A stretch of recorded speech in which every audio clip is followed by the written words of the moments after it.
Australia is one of the most food-secure nations in the world. On aggregate, we produce enough to feed the nation nearly 3 times over. In 2010-11, we exported just over $27 billion worth of food. The top 5 items: wheat, meat, dairy, wine and seafood, and they accounted for nearly 3/4 of the food we sent overseas. Coming the other way was $10.6 billion worth, much of it processed food, seafood, fruit and veg, soft drinks and dairy. 2.2% of the world's exported processed food comes from Australia. In 2011, trade of processed and unprocessed food was worth $28.2 billion. That's less than 2% of gross domestic product. However, food producers employ 15% of the population. Farming and agriculture account for nearly 2/3 of the nation's land. More than half of Australia is grazing country. Another quarter is desert, and just 6% of the nation is classified as suitable for growing crops.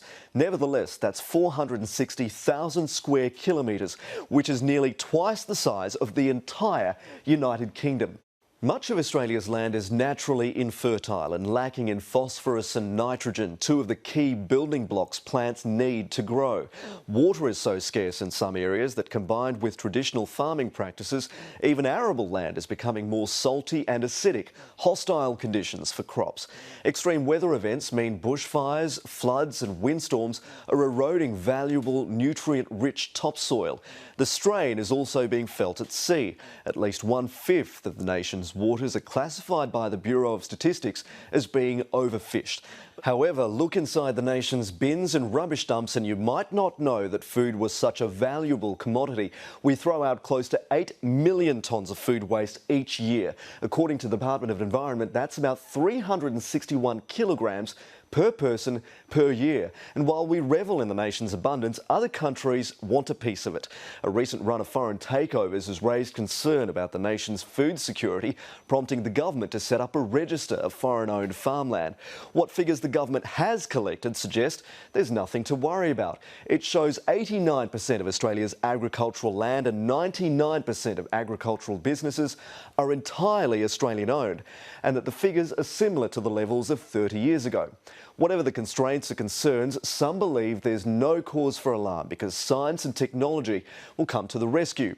Researchers at the CSIRO have been instrumental in developing drought and salt-tolerant crops.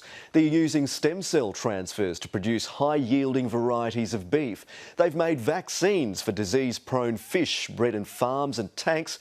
They've even used DNA technology to produce prawns with just the right colour and taste. But some remain unconvinced about the safety of the ethics of substantial scientific intervention in food production. Demand for organic produce is, according to government figures, growing at 20 to 30% per year.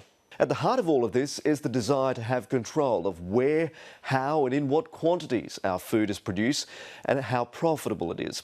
Are the effort and expense worth it? Well, we only need to look at the nations caught up in the Arab Spring. Rising food prices in the Middle East and North Africa have been a huge factor in the political upheaval. And with the world population rising from 7 billion today to 9 billion by 2050, maintaining food security will be an inescapable challenge of the future.